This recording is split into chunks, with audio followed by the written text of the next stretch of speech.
Welcome to tuberchat. If you have less than 10,000 subscribers, you've come to the right place. We are going to introduce you to one of the most influential content creators that can help you get your channel moving beyond your first 1,000 subscribers and 4,000 hours of watch time. Today, we are joined by a very dear friend of mine, Vern's Junk Closet. She is a very much loved and well-respected member of the small YouTuber community at large, especially our community. She's known as the YT cheerleader. So Vern, welcome, and thank you so much for joining us.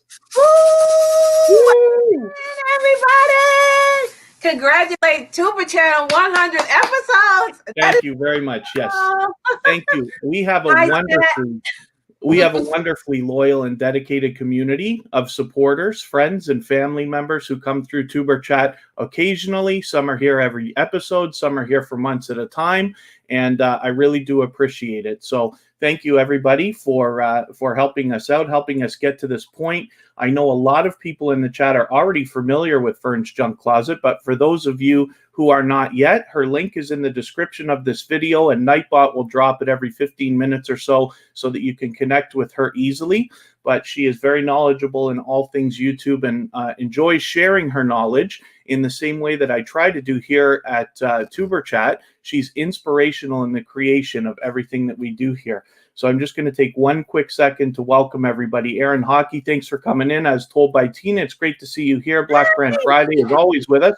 Brown Girl Bella, it's good to have you back in the house, and a couple of our members are here. Crystal Renee, Christian Nomad, Corrine's Life, thank you so much.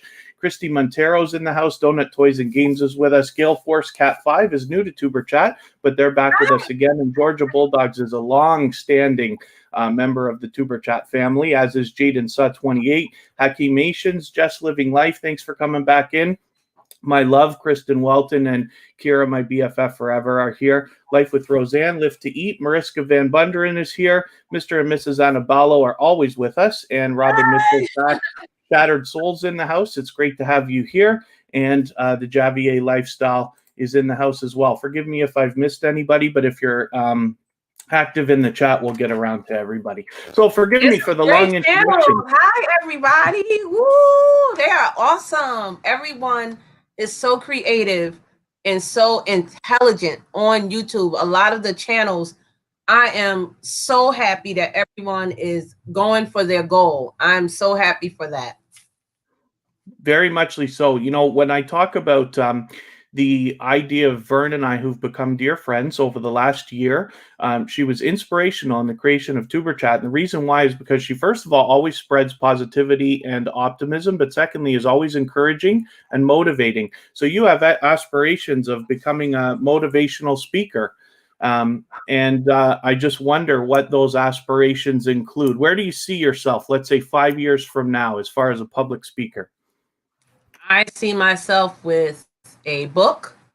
I see myself on a lot of platforms where my name will be known, not only Vern's Junk Closet, but me in general as Vern, and just helping people to thrive. As you guys know, I love this.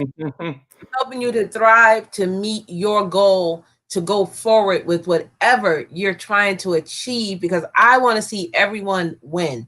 I want to see everyone set a goal, meet that goal, and be so excited that you have met it to start another goal. So I'm here to help you to know your dreams. I'm here to help you know your dreams and to accomplish that. So that's what I want to see and be known as. And this is what Vern is already doing. For those of you who haven't seen her channel yet, she's got well over 4,000 subscribers, on her way rapidly towards 5K. And it's no surprise to somebody like myself. When I first met Vern, I saw the generosity in her and the community around her, many other creators as well that are familiar to both of us, and that inspired the idea behind what we're all experiencing now, which is tuberchat. So you have a second channel now that you've broken into as well, called the VMac Show. Do you want to let us know what that's about as well? Sure. So thank you, guys. If you're not connected to me, go over there and check me out. Over there, you get to know me as just Vern. I rate my husband's cooking, who is a chef. I do try-on hauls, product reviews, and news stories. I haven't did an actual video yet on the news story, because I want to be careful. If some of you know, when you're doing news stories, you have to make sure that you're not being copyrighted or that you're copying someone else's video. So that I'm still working on, but I'm super excited to get that out to you. Hopefully by the end of this month, I'll have at least 2 of those out. But just go over there. It's just to eat and chat, and we talk about everything. So that's what Vern vmac is. Vmac show is about. It's just my show. Very, very cool. So we get a chance to know the real Vern behind Vern's Junk Closet, because for those of you who already know, and for those of you who are going to subscribe to Vern's Junk Closet and see what she's all about, you'll find that the conversation is always engaging, and it's always extremely informative. And this is the reason why I wanted to bring Vern on. The main reason being, we've known each other for a year now, and I've been lucky enough to be on panels with her a couple of times on her channel and this and that. But when you start your YouTube channel and you wonder to yourself about the supporters that are still going to be with you a year from now, you can never really know. And Vern is one of those people. So we continue to be close. We get closer as time goes on. We've got a few things in common. As a matter of fact, I'm sure you don't mind me mentioning, but we're both adopted at birth, and we have that in common. We're planning a collaboration where we can talk about that as well. So not that I meant to even bring that up before we started today. We're just winging it. There's really no plan. It's a discussion. Do you find that I'd like to ask you to describe to everybody the beginnings of Vern's Junk Closet, because I know that that plays a role in your presence here. So when I started YouTube, I started 5 years ago. I started in 2015, and I said, I wanted to start it to see if I could reach out to people to where maybe someone say, hey, I know her and I can find my family. I don't know my birth family at all. I know some, but not a lot. It's really not much. So in 2018, I decided, hey, I can do that. I could be a content creator. At the time I said YouTuber. I was like, I could be a YouTuber. Everybody. But the main goal was to start it to see if I can do videos on adoption, to see if I could get someone that noticed me. And then 2019, I went full force. I said, I'm going to do this. I hopped right in with the help of some people. And as I went on, it just happened to change into this thing of helping people, which is just, I believe it's just my nature. That's just a part of my makeup, is to help everyone to achieve their goals. And so that's what the channel turned into. And then everybody was like, you know, you're just the cheerleader for YouTube. You're the it stuck and it took off, and I am enjoying my YouTube journey. And I really want to help anyone that has questions about their YouTube channel. If I can help you to improve it, to get better, to thrive, I am here for you. You can reach out to me on IG. I literally am up all times of the night, helping people, talking to people on the phone, just helping you better. And of course, sometimes I need help. I don't know everything. I'll ask Kevin something, or I'll ask someone else, but they may be well-versed in something that I don't know. So the whole goal is to, and I don't know if some of you are Christians, but the whole goal is to spread love and just to be helpful. But again, it's helpful from God. It's not me. I'm just doing this to help you on your journey. And you never know who's watching you. And if you just change a couple of things on your channel, you could have a viral video. And I'm just here to help you get to that goal. So that's how it all started, was with me doing the adoption, and it turned into this awesome thing that I am now, which is And this is what drew me to you, Vern, in the first place, because I saw generosity and I said, wouldn't it be a wonderful world if there was a lot of people like this? And what I found was that there are an abundant number of generous people who truly want to support each other, truly want to help. And so that for that reason, I was drawn to you. So in that, now we'll get, if you don't mind, a little bit more hardcore into YouTube, and we'll get some information happening. What do you find is, you know, a popular thing that comes up, like some advice that you'd like to share right now that you've been asked, let's say repeatedly, because I'm sure by now you have, with over 4,000 subscribers, something that you think everybody here needs to know? The Well, it's really two things, but one of the main things is a lot of people ask me, how do I get a viral video? Okay. So for me, it is to be quality in what you're doing, have passion about what you're putting out, do your research on whatever you're doing. If you're doing makeup, your research on that makeup company and enjoy it. Don't worry so much about having it go viral, because I have seen people put out videos. It is going to go viral. Oh, I heard some noise. Oh, I heard some static. And then it doesn't. But then I hear people just throw up a video, and guess what? That video takes off and go viral. I have 2 viral videos, and what I consider viral is way more than your subscriber list. So if you have 100 subscribers, but you have 10,000 views, to me, that's viral. That's for me. So I have 2 viral videos, and they were on Susu. And what happened was I made that because I didn't want people to get scammed out of their money. And I did that video last year. And in January of this year, it started taking off. People started calling me, asking me questions. So then I did a second one because they wanted a little bit more detail. Then I did a third one, and they're all doing really good. And for me, they're doing really well. And just don't set out to have that viral video. Set out to do a video with good quality content. And again, you never know who's watching, and they may send it to somebody, they send it to somebody, and then it just spirals. And that's what happened for me on my Susu video. That's very good advice. I try to encourage YouTubers of all sizes to stay consistent where possible, put out quality content at least once a week, more often if you can. And if you just do that, I've seen it again and again and again with every channel that I touch. Luck, whether it's God, whether it's luck, whether it's anything we want to call it, will come by and choose you one day. I promise you. So Vern, that's fantastic advice. And then, so what other advice would you give to somebody? You know, I consistently say, you know, post quality content, support others, this and that. How exactly would you put the most important 3 things that you would tell any creator, whether they've started or not? One is, make sure, or just remember why you're starting your YouTube channel. That is so important. A lot of people get misplaced and be like, oh, I'm going to quit because I don't have 5,000 followers in a week. It doesn't happen that fast normally. You have to work at it. So what I would say is, 1, remember why you started your YouTube channel. That's very important. 2, remember that YouTube is a community. So therefore, you do have to go watch other people's videos. You have to go to their live streams. You cannot expect them to just come to you and run your videos and watch your stuff, and you're not watching theirs.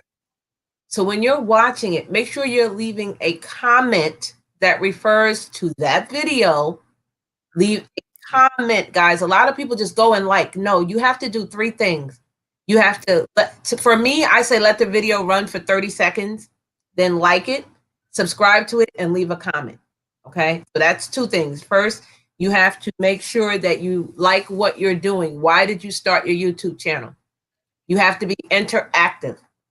And 3, don't worry about the numbers. Seriously, I know you're like, oh, don't worry about the numbers. When you're just putting out quality content and you're doing it because you enjoy it, guess what? That's when you start to get people that'll come to you, because they can see if you're fake and phony on screen. Enjoy what you do. Don't do it for the numbers, because then that's when it's going to explode, and you're going to be so surprised that, oh, wow, I have 100 views on this video I put out. It can happen that fast. So thank you for those. That's great advice as well.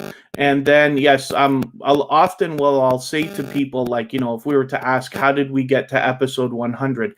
It could not have been done without the thousands of different channels that have come through tuberchat, lots of loyal and dedicated supporters that have come through. But one of the things is that I can always say to everybody is I decided not to quit before I started. Do you hear static? It's possible that there's a little bit, but I'm Okay. everything's sounding good for me. Okay. So, yeah, if anybody in the chat, particularly Scratch and Pete, thank you, by the way, for all the help you're giving in the chat. Scratch and Pete is our dedicated moderator. We have very few moderators. If there's any trouble with the audio, just please let me know, and I'll keep an eye out on the chat for that. So we'll move on. Now, you have a few different things. I wanted to make sure I didn't forget anything today, but you're working on a lot of different stuff. You do a lot of panels, and I'll never be able to tell you how much I appreciate you coming. This is very special. I planned this for months in advance. I figured I knew what I was going to do. I just had to wait until we got close to the date so I'd know we could arrange our panel. You have a lot more panels coming up, and you've done lots and lots of panels already. Is there anything in particular of interest that you want to mention that you've got coming up that people can plan for to check out? Yes, so I have a motivational panel that I'm going to be on, and some of you guys may know him. His name is Hop Nation. He's Aunt Maddie's husband. That will be on Saturday, the 7th of November. And keep an eye out. I'm going to be having a business special. So if you have a small business and you are on YouTube and you want me to help promote you, I'll be doing that soon. So look out for a thumbnail for that. And then I also have, and this one is very important, I will be having a lupus live stream coming out. Me and the young lady that I'll be speaking to, we're working on the dates. So that is to be determined, but that one should be a very interesting one. If you or a family member has lupus or any kind of autoimmune, you'll want to be in that live stream to ask your questions, because I am going to be giving you some great nuggets, some great information that may help you. Oh, somebody said they heard static every so often. Okay. Yeah, that's what I heard. I heard it and then it stopped. So is this, and forgive me, everybody, is the static on mine or on Vern's? I'm just curious. Let me mute. I'll just do the same for a quick second. And then, so I wonder as well, what are some of your favorite things that you've done so far? And let's keep it to the idea of the panels that you've done, because collaborations are a wonderful, wonderful way to share and to expand your audience. So what are some of the highlights that you've done over the last, 4,000 subscribers worth of your YouTube journey? Well, one of the things that I love to do is when I get feedback, when I get comments from my chatters and they ask me questions about YouTube, because I do a lot of live streams and maybe, they're not in the live stream when I have asked or answered a question and they send that to me. So now I have a series that I started called Ask Your YT Cheerleader. Woo! And I have a lot of questions in there that you answered. I answered them for you that they have asked me. And so if you go to those, you will see. And again, if you have questions about YouTube, again, you could either hit me up on IG or you can leave it in one of the comments of the Ask the YouTube Cheerleader. I check my comments all the time. And what I do is I do a compilation, I gather them, I get your questions, I get your answers, and then I do a video on it. So for me, helping and answering those questions are amazing. I love that. Very, very good. Do you have a set schedule on which you do live streams and post videos? Yes, mine are Tuesdays, Thursdays, and Saturdays at 6 p.m. Eastern. So those are when I do my live streams, and then I upload all the time. So I'm always uploading. I can upload up to 3 times a week, depending on what the video is about. Also, another favorite of mine, I did meant to say this, people send gifts. I love when people send me gifts. So what I do is I I'll get all my gifts together and I'll do a video and I open them live on screen. So I'm seeing them for the first time, just as much as you are, guys. I have some amazing gifts because my chatters, I always say my stream is the best stream on YouTube. So I love you guys so much. I enjoy so much speaking with you guys that sometimes my live streams last for 2, 3, 4 hours. And I'm loving it because I'm there to help you and to give you that information. Very good. Forgive me, everyone, for not mentioning everybody by name in the chat. I want to keep our interview going, but I really do appreciate everybody coming through and visiting. Hopefully, if you haven't already, you're going to subscribe. This is Vern's Junk Closet. Her link is in the description of this video, and Nightbot should be dropping it every 15 minutes or so. Mr. Fulton Mirage just happened to share us out and ask me what I'm thankful for. I'm thankful for Vern coming to join me for this very special 100th episode, which the entire TuberChat community has helped us get to. And, we're going to keep going and thriving and helping everybody as much as we can. So as well, I'm just going to ask you about the book that you've got planned. We touched on it very briefly earlier. What exactly are you expecting to accomplish when you have a book that's published? So the main thing that I want the book to be about is a memoir, like of my life, just letting people know some of the things that I have went through.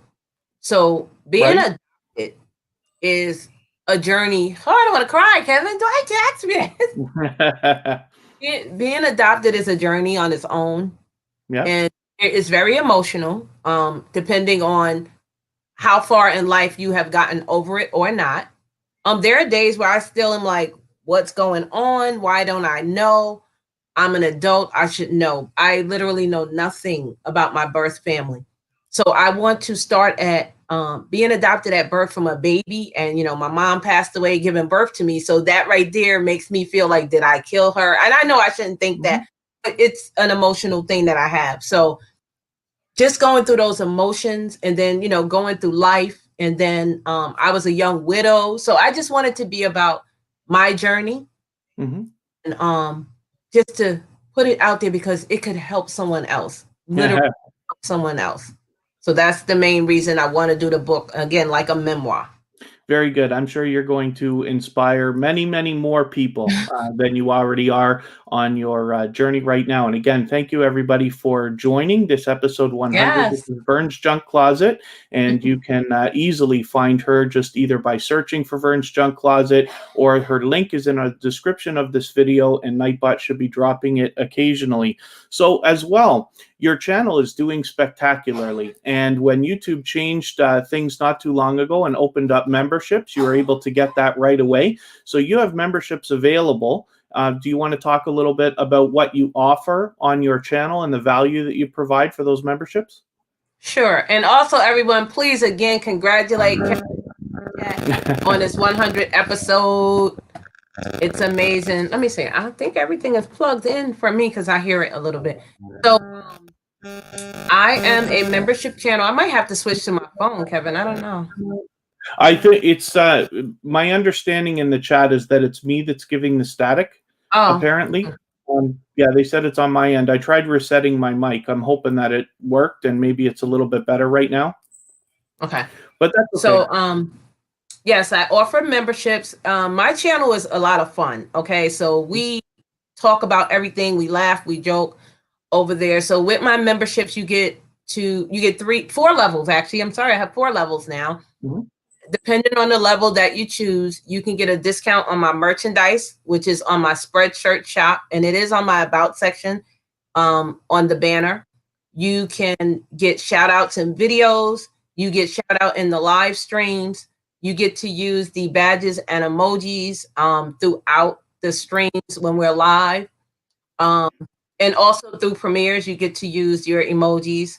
Oh my God, I offer so much stuff that I just give anyway to my members without it being on there. We do giveaways and I do really nice gifts, guys. So there you go. Gifts, they are really nice. They're not, fuddy-duddy. They're really nice. I don't know. We offer so much that, I think I might be offering a little too much, but people, so it doesn't even matter. We get t-shirts. We have all kinds of things over there. So go check it out. That's good. Do you want to talk just for a second a little bit more about the merchandise in particular, the kind of things that you've already got offering, and have you got anything coming up? I'm putting you on the spot now, but have you got... Oh, no, you're fine. Yes, guys, go check out my merchandise. We have t-shirts, The t-shirts have a lot of the sayings that I am as a cheerleader. So it has, I'm your cheerleader, no content creator left behind. My favorite tagline, love and light. I love saying that. That is so important to me. We have positive vibes, good energy. We have a lot of positive sayings for the t-shirts. I call my chatters my booskies. So we have my booski t-shirts. We have masks. We have mugs, which are these coffee cups. We have baby items now that they're offering on the site. And what else? Oh, I said mugs, t-shirts, the baby items. And yeah, there's so much that we're offering now. So if you guys get a chance, at least go and view it. Leave me a comment. Let me know, how you like it, if there's anything you want to see. So. Very cool. So then I'm going to ask you, what advice do you have for creators that are thinking about merchandise and are looking ahead? Whether you're monetized or not, you can look at that right away as an idea. What advice do you have for somebody starting out with merchandise and playing around with those ideas? Okay. Hello again to everybody in the chat. I see some new names coming in. Gracie Sweets at Home. Hi. I see a lot of people. Thank you guys for stopping. Sam's Blogs, Trains, and More. Some awesome new names to me. So hi. So when you are starting your YouTube channel, again, have a goal. What are you trying to achieve with your channel? Okay.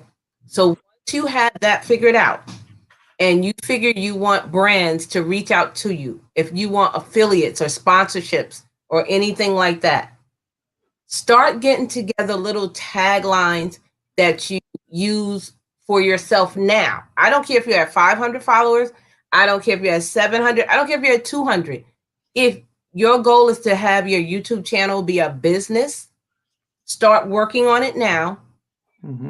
You cannot push it out just yet until you are an actual part of the YouTube Partner Program, and that's called YPP. So once you're monetized, then you can display all that information on your page. So you really should not be doing it beforehand, because if you read the guidelines, they're telling you, they have to get their cut. They're a business too. So to be safe, just work on it. Work on your the website if that's what you want to do. I go through a third party. I don't have my own website, and some people say to get one, but I really don't have the time because I'm super busy. So now a third party Spreadshirt works for me right now. So make sure that you're getting your colors that you want, what items you want to offer. Know your worth. What do you want to charge for your items? Okay. And just start working on that now. So when you get monetized, all you have to do is add your link in your about section and boom, then you're ready to go. So merchandise is very good. It is a way for YouTube to showcase your products. So think about that. So YouTube really is a great avenue if you're trying to become an entrepreneur, a small business owner, or whatever your goal is of your channel. Very, very good advice. I'm going to ask everybody for a favor, if you wouldn't mind. If you have the ability to share us out, whether it's on your community tab or Facebook, Instagram, Twitter, Reddit, or any other social network, of course, it will help. And if you haven't already given a thumbs up, it really does help the stream. I know if we're on a phone, we have to be reminded. You have to shut the chat off for a second to do it, but you don't lose your place. It only takes a moment, and you'll be right back. So now maybe I can ask you as well. One of the things that I think creators are often afraid of is making mistakes. And I promise you, I make as many as everybody else, maybe more. Yeah. And it usually comes, myself personally, from rushing. When I'm working too fast and trying to get too much accomplished, I find myself slipping, and I do it. Even the last video that I put out has a mistake in it. So let me ask you this. What are some of the fun mistakes that you regret now that you can turn around and laugh at? Because with such a long journey and over 4,000 subscribers, you must have fumbled once or twice. Oh, yeah. Oh, yeah. So if you are trying to be monetized, this is a really good time to leave your flubs and your fumbles in there, because then you can offer that as a perk to your members. So that's something good. You can have like a blooper reel. So don't try to be perfect, because if you guys are following me, my members or some other people you guys already know, I always say no one is perfect. So don't worry about that. Just keep going, save them and hold on to them. You know, out of the clip. Uh-oh, I hear it. And then you can do it with that and save it. That's good advice. One thing that I try to mention to a lot of creators as well is, and you touched on it there with the idea of making a blooper reel. Yes. So one of the ideas, if you have the space on the device that you're filming on, leave it rolling. Instead of sometimes we may different people film in different ways. So you might set up a camera and film for an hour while you go on and on about your video and then chop it up later. Some people do it in scenes or takes. Where possible, I always advise everybody to let it run and then try to keep, for those of us who may slip and use words that we don't want left in our videos and stuff like that, try to get in the habit of not using any of that at all, because then you can make a great blooper video without a lot of beeps and a lot of things like that. But I really love that you mentioned that as an idea, because that is a spectacular way that creators can bring value to memberships and just any viewers on their channel by giving blooper reels and things like that. So thank you for that. And then what are some of the mistakes you want to let everybody know that they can avoid? So it's basically if I knew then what I know now. What can you share with us now that you know that can save some people a few steps along the way? So for me, and I still do this even now, guys, some people get nervous when they go on live. And I know I'm talking to my people, but I still get nervous. So make sure you deep breathe before you start your video. Write down what you're going to talk about in your video, because as for me, sometimes I forget, only because of my lupus. I have brain fog and I'll forget. So I write stuff down and I have it on the side so I'll know how to keep going in my video.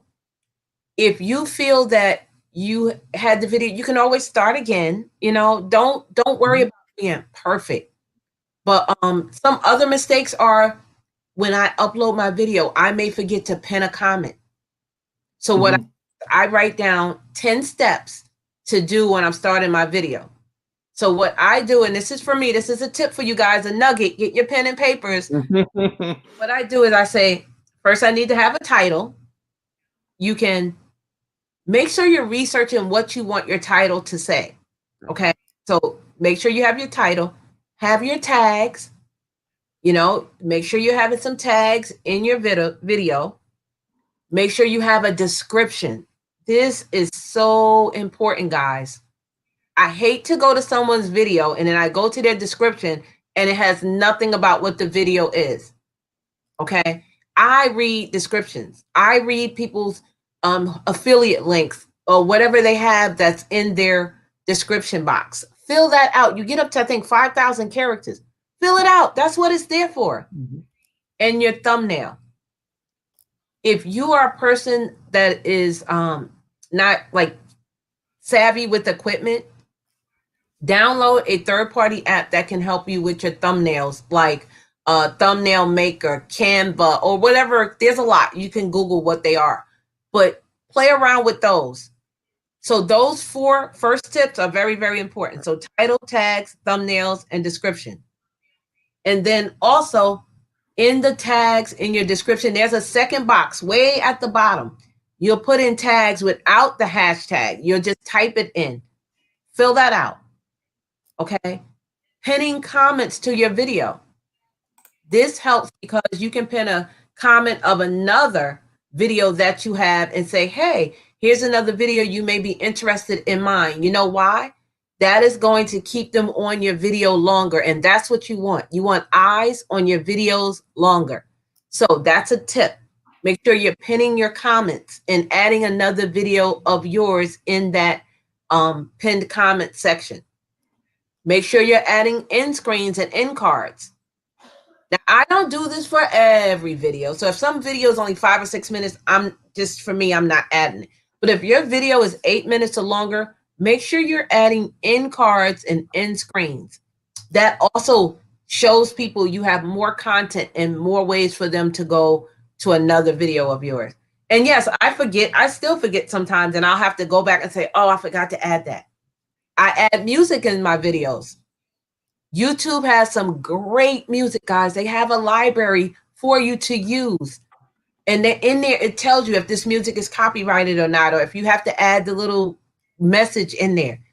That music is awesome. You have from 30 seconds up to 10, 20 minutes, however long they are.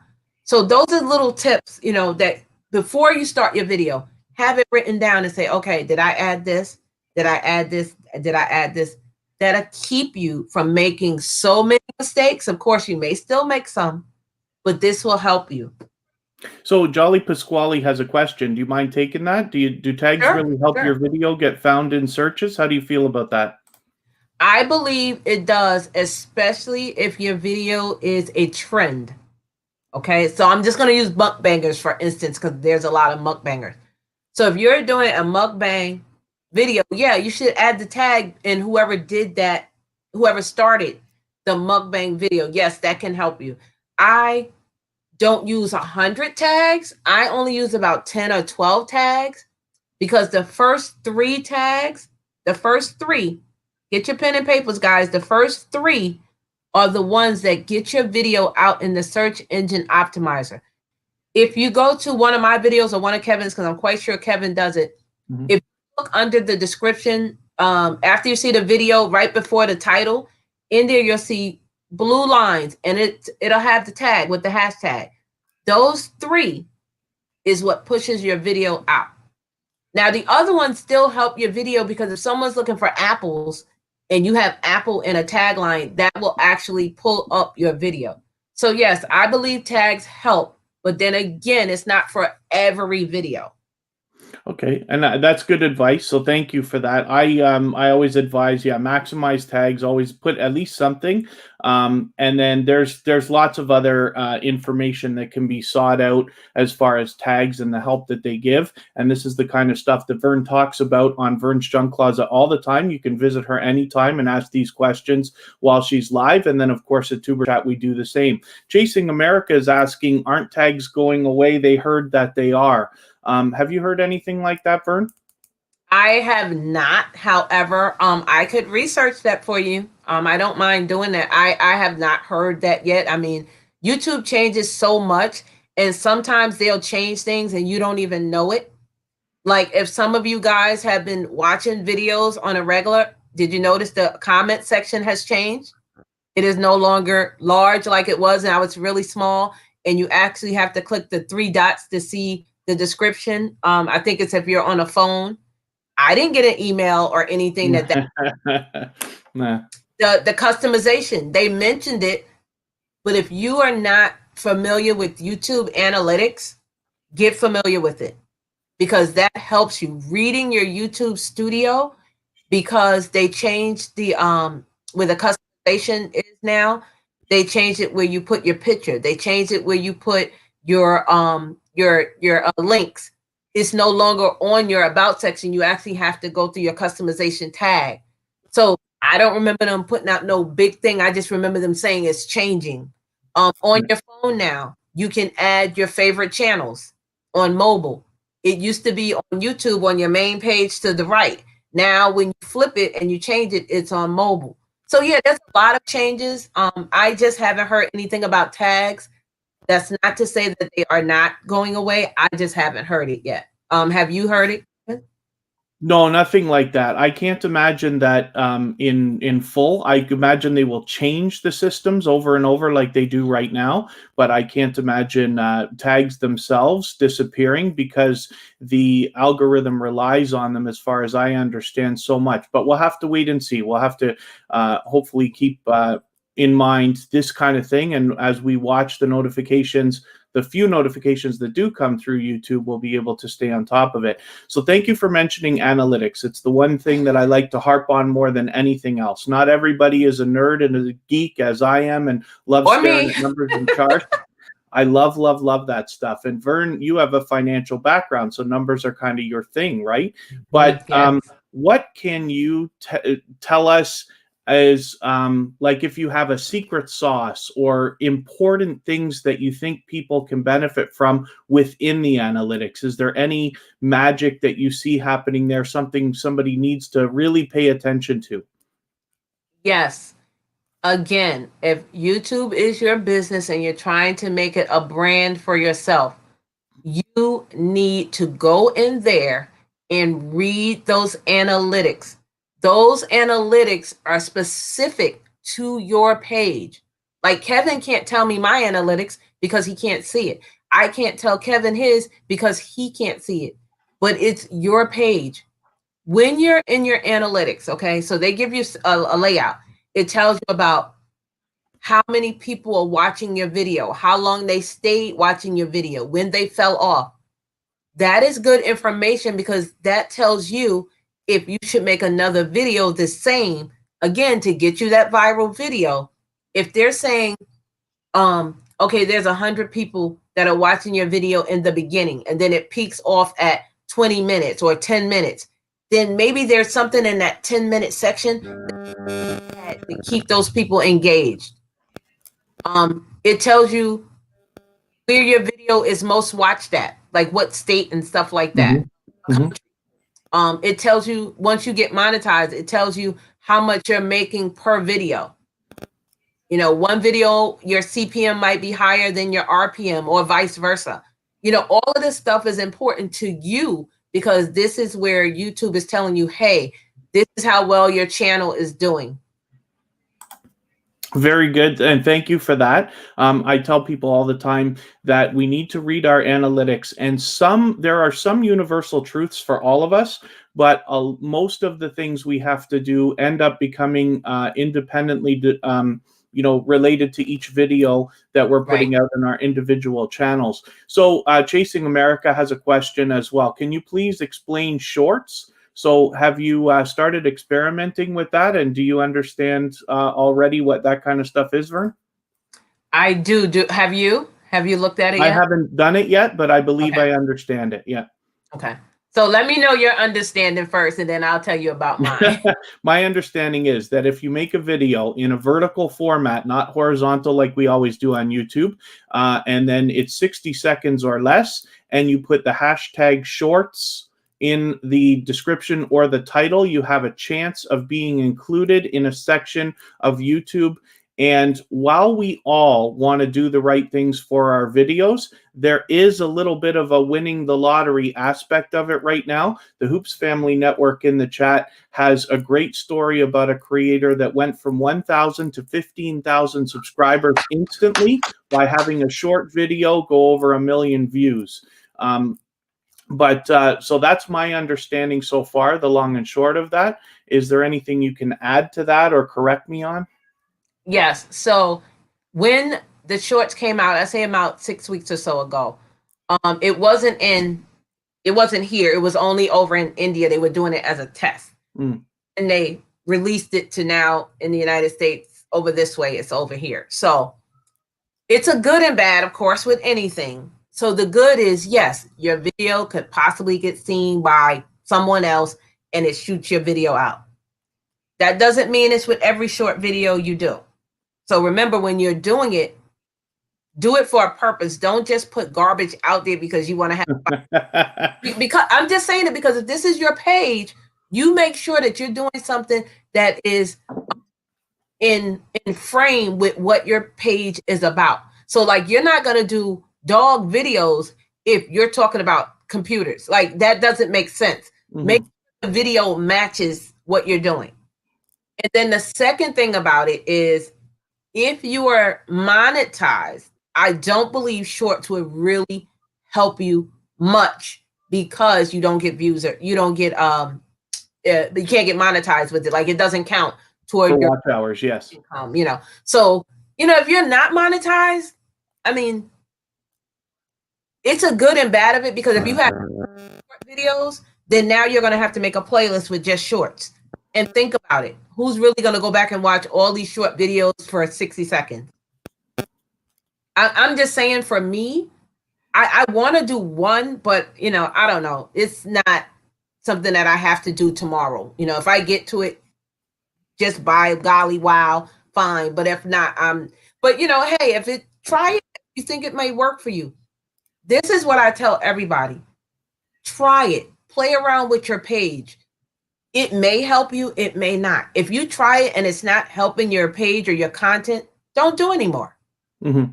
So make sure you're doing it and it is in line with what your page is about, the content. Again, don't just be making it because you think you want to have a viral video to get out there. Make sure you're doing it and it is in line with your brand. Very good. So thank you so much for that, because shorts are something that a lot of people can experiment with. For those of you who know myself, you know that I haven't done it yet either. And the reason why is because I determine how I can bring value before experimenting with anything. But that doesn't mean that you shouldn't put your toe in the water. Absolutely. Like any other video, you can always try something and delete it after if you're not happy with it. And again, there's a winning the lottery type of aspect to this right now. And I don't know how long that's going to last, but anything's possible. So and I also want to say to people, make sure you're reading the YouTube guidelines, because Jolly just said, didn't know you had to record vertically for that. Yes. So this is something you need to go and look up shorts and see how it works. What do you have to do? Angel said, can you lose those views? I guess you meant for the shorts. If you delete a video, you lose the views for sure. I'm not sure if that's exactly what you mean. And then Chasing America is kind of asking the question we're thinking about, does it count towards watch time? They do not. Specifically videos that are done in the way we're talking about, 60 seconds or less, vertical format with the hashtag shorts, do not count towards your watched hours. And I bet that the reason why is because of the winning the lottery aspect of it, where YouTube is like, hey, we're going to give some creators some real headway here, but we're not going to just monetize them and let them make fortunes off of a lottery win, right? I'm not saying I'm right. I'm just saying that's what I think. Exactly. So pardon me. And then, sorry, there was one more question. It has to be vertically, 100% for sure. It has to be vertical. Yes. And then secondly, it must be 60 seconds or less. So I should open it up and just ask if anybody has specific questions that they want to ask Vern, things that have been on your mind, things that you think she might be able to help with. Vern has well over 4,000 subscribers, and she is climbing fast. And can they put a green heart so this way I can grab it when I see it? Yeah, that's actually good advice. So this is something that Vern does on her channel. We have another Blue Jeans Network and Cubs Den are here as well. They share their knowledge much the way that we are here with interviews. I hope everybody will subscribe to them as well. And thank you for coming by. So if you have a question specifically for Vern about your channel, then please drop a green heart so that she can spot it. That's something she does on her channels as well, so that she can grab things when the chat is moving quickly. So in the meantime, I'm going to ask you one more question. Okay, hold on one moment. Yep. Lava House at 1:48 p.m. Said the shorts is in competition with TikTok. Yes, that is true. Yes. I was told the rhythm was looking for around 15 seconds. It brings a new audience. It has to be 100% raw video from your phone only. Thank you for that. And you know, YouTube, Instagram, Facebook, you know, they're all in competition. So yes, YouTube is trying something new and it is in competition with TikTok. For me, I don't even have a TikTok. I watch the TikTok videos. I think they're cute, but I don't have the patience to sit there for 20 seconds and do something because I'm like, it's not bringing value to me. However, when someone else does it, I'm more than happy to watch it and laugh, but it doesn't work for me. So you have to make sure it works for you. Okay. Don't just do it trying to get notarized. Do it because you want it to be in line with your content.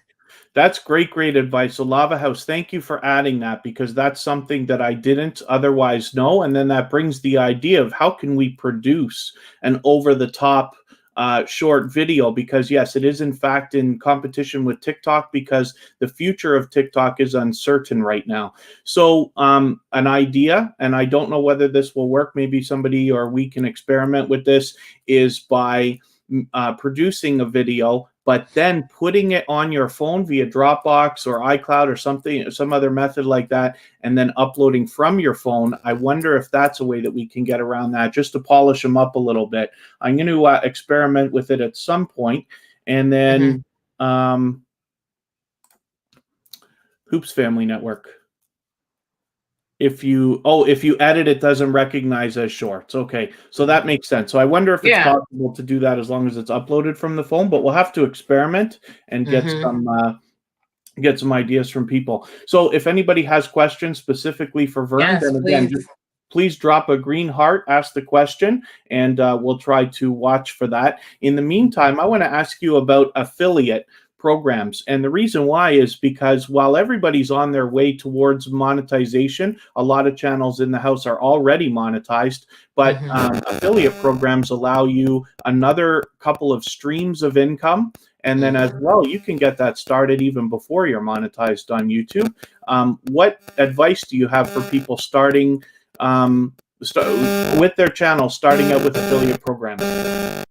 Right. So, first, again, make sure you are reading everything that your affiliate is asking you to do, okay? I don't care if it's TubeBuddy, YouTube, your YPP, whatever you're doing, because they may be asking you to do a video on YouTube for 20 minutes. Do you really want to do a video for 20 minutes? And you still have your regular live within it? Do they want you to do videos on YouTube, IG, and Twitter at the same time, same day? You know, it's a lot. Affiliates are good, but especially like the Amazon, read up what they want you to do. It is a good way to earn more income. Ambassadors are also good, which I'm an ambassador of a couple of companies, where if you purchase, I get a cut of that, a percentage, and that helps me. And also for sponsorships, read everything that they want you to do. And I will give you guys an example. So I was trying to do an sponsorship with a company for clothing. I'm a woman. I like clothes. Hey, what woman doesn't? So everything was going fine. Everything was good. And I'm reading the contract. Like I said, I read everything. And something just said, ask them about this. So I asked them and I said, hey, it says that you cannot participate in any other clothing company. That's fine. If I'm with Macy's, of course I can't do Lord & Taylor. I totally understand that. But I said, well, I have a clothing line. Like, is that okay? And they said no, that I couldn't even sell my own clothing. Read the fine print, because something in there that they were saying, it was like, you cannot work or sponsor any other clothing. And I was like, wait a minute. I have t-shirts, so are you telling me I can't use mine? And they said yes. So make sure anything that you have to sign a contract for, that you have a clear understanding of what they are asking you to do for them. Also, watch out for the scams. If they're telling you you need to send me $500 first, and then we'll give you $100 every month, I'm like, no, that's not going to work for me. Make sure you are reading all of these contracts, but it is a good way to get a third-party income or several streams of income. Yes, they are very good. Absolutely. And so you don't happen to have your water bottle with you, do you? I do. It's right here. Let me grab it. Yeah. I'm going to get Vern just to show you one of the products that she has. This is an example, a great example of something, because she'll mention it. I don't know if she mentions it in every stream, but often she'll mention this particular affiliate program. This is a good example of something that can be done, and it can be done in a multitude of different genres and areas. It's something that's open to almost every single creator. I can't imagine a channel that wouldn't have some kind of affiliate potential. Something it's really good. So I'm gonna have you guys, when you get a chance, about section. I believe it's in there. If not, it's definitely in my videos. I hit a button again. So when you go in there, it will tell you all of my affiliate links. and it's called Citrus Fusion Flask. Come in multiple colors. Let me turn it around so they can see. It comes in multiple colors. It's an infusion down here at the bottom. And so if you are drinking water or you have some something you just want to change about your eating habits, drinking more water is awesome. It comes with a stainless steel top, a little tassel to carry. So if you're jogging or running, you can grab it. And if you purchase one, you get 30% off using my discount code. And again, it is in the descriptions of all of my videos, and you can see that there. So I love it. And, you know, you just have to, like I said, read up what they're asking you to do.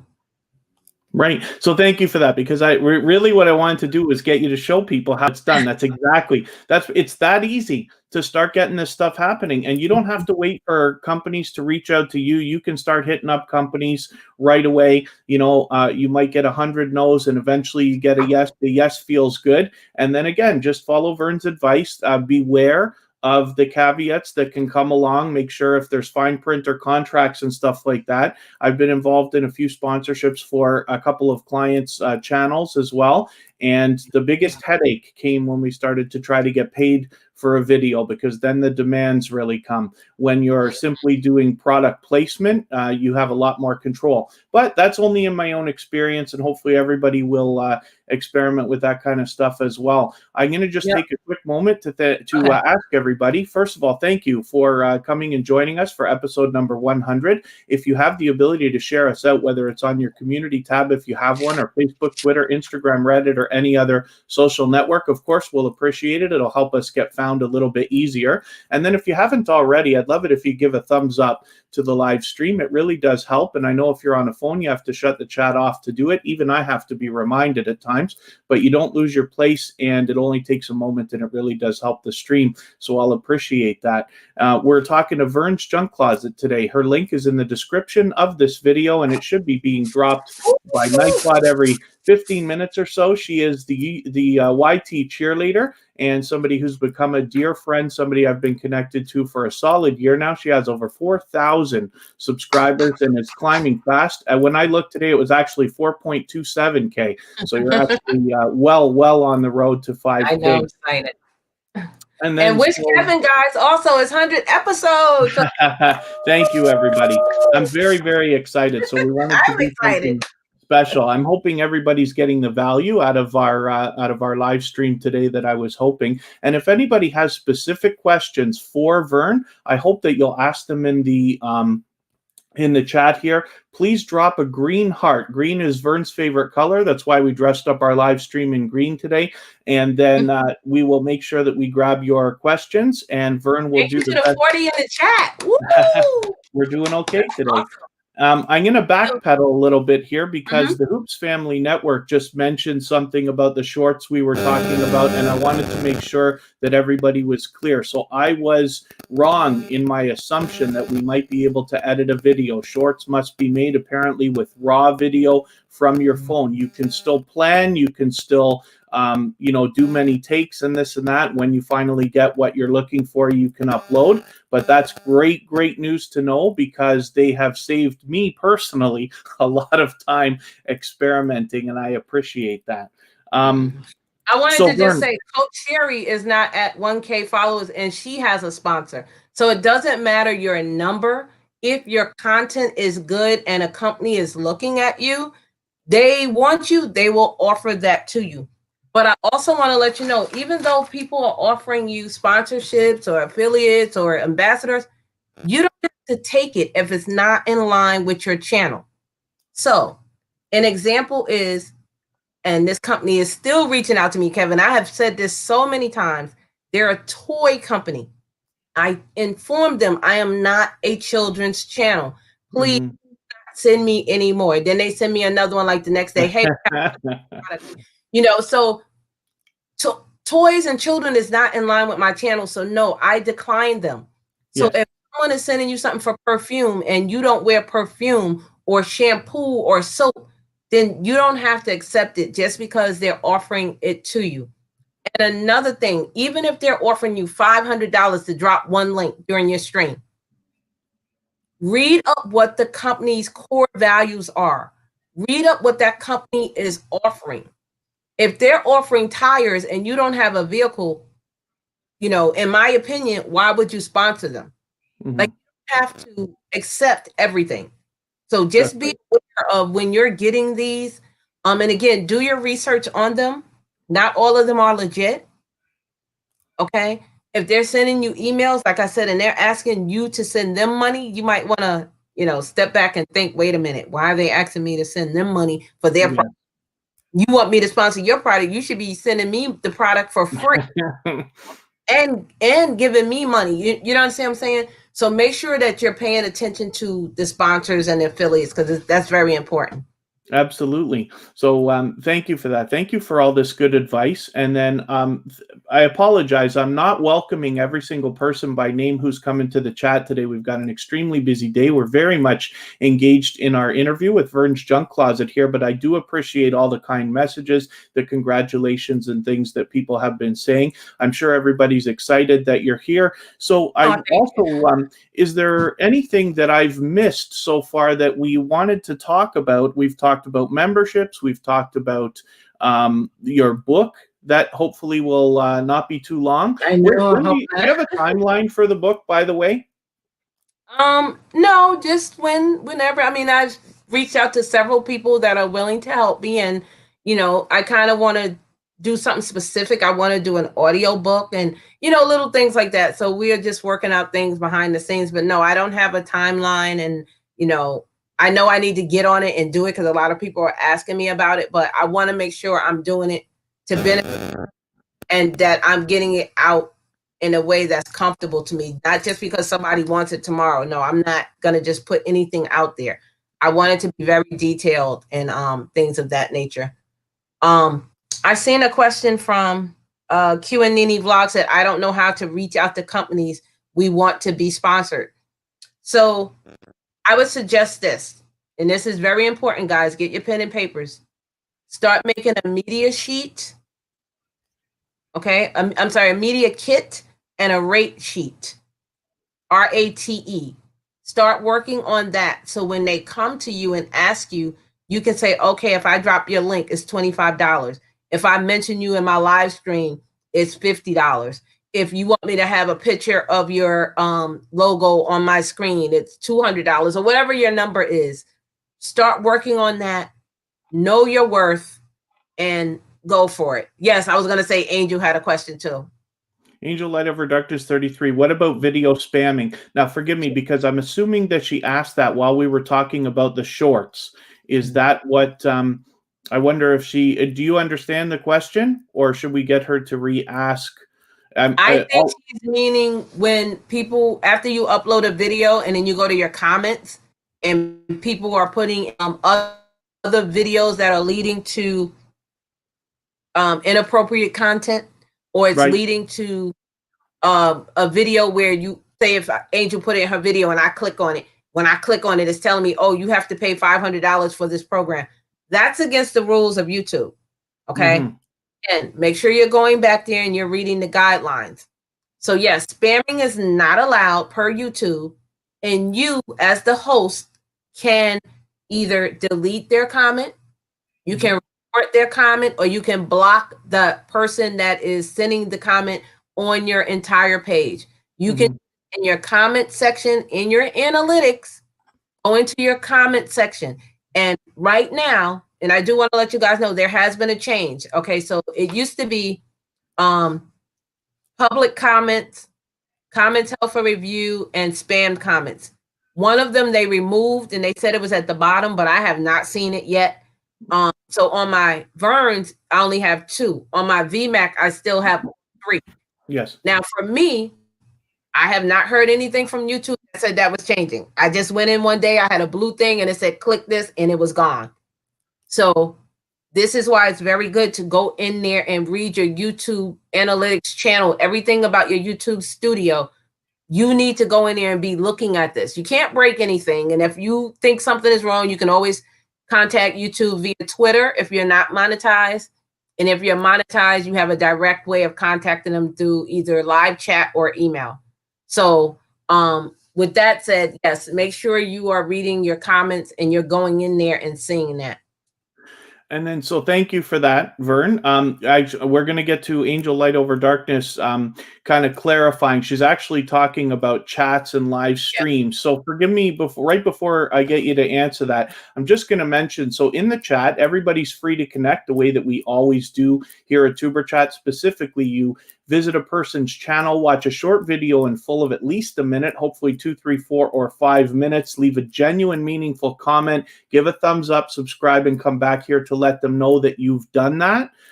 Typically, when you're asking people to visit you and you'll get back to them, you won't find any success on TuberChat because it's the opposite of the way that we do it. But everybody is free to connect. You're obligated to make the first move. That's the best way to maximize your value. So Angel Light Over Darkness 33 is talking about what happens and how can you do anything about trolls, if we want to call it that, spamming in the chat or acting inappropriately. What have you learned from your experience, and what kind of advice can you give everybody? And again, it's the same way. So I do want to let you guys know, I don't care if you have 10 followers or if you have 5,000 followers, 10,000. It's very, very good for you to have moderators. If you are dead set on not having a live person as a moderator, get one of the other ones like Kevin has, Stream Elements, Nightbot, get one of those. So when you have a moderator, if you're the host, your moderator should be someone you trust. They are the ones that will help your chat from getting spammed, because they'll see stuff maybe before you as the host will see it. Like me and Kevin are talking, we may not be looking at the chat every 2 minutes, and his can block those. If he gives them the option to delete, it's up to the host. Like my moderators know they can delete if it's not right, delete the person, block them, time them out. They can be timed out for 300 seconds, which is 5 minutes. And that means that they can't talk or interact in the stream for those 5 minutes. But once the 5 minutes are up, they can come back. And this is when your moderators will tell them, please don't spam the chat. So there's several ways you can spam a chat. Inappropriate comments, which we all know. They can put inappropriate pictures for their profile picture. It could be inappropriate pictures. I would delete that and block them, report them. They could say comments back to back, like come to my channel, come to my channel, come to my channel. If they're saying that back to back, that's considered spam. Okay. If they're not a moderator, they cannot drop a link. They may try, but it won't go through. So only moderators or the host can do that. So there's a lot of things that moderators can help your channel with from being spammed. There's so many things. You can get trolls. They can come in with several different accounts. They can start putting letters and numbers or things that you don't allow in your stream. Like for me, I don't allow numbers, but unless we're playing a game and I'm saying, okay, drop a number. But if you're a host and you don't want numbers in your stream and they come in and they're dropping 10, 12, 18, 1, 2, and then another name comes in, that's considered spam. Okay. So yeah, there's several ways you can do that. You can block them, you can delete them, or anything of that nature. The other thing I can add to that is just there's something known as a banned words list, and you can just Google that. You could say banned words list YouTube, and you'll find something that was created by some generous creators. They've put together a list of things that most of us never want said in our chat, and that can really deter the trolls, because they usually, in my experience, they'll come in and they'll try saying really inappropriate things, and when they find that they can't, that might be enough to just get rid of them, or they'll just whine and complain about it, and then and you can block them right away. But you can find that easily, and that's a key. That's just something that goes in your YouTube Studio settings under the community tab where you list your moderators and banned accounts. You can have a banned words list there, and it could be really helpful. So look into that. And if anybody wants to reach out to either of us, you can do that. Vern's Junk Closet is easy to find. And you're available on what other social networks if people want to reach out to you? I have Instagram. It's under Vern's Junk Closet, and also Facebook. I have a page specifically for Vern's Junk Closet. It has my pink logo and it says it. But yes, the banned words are awesome. I have that also. If someone is picking on you, say you have blonde hair and they keep saying they like brunette. So something like that. That in there, say, I don't want them to say this word in my chat.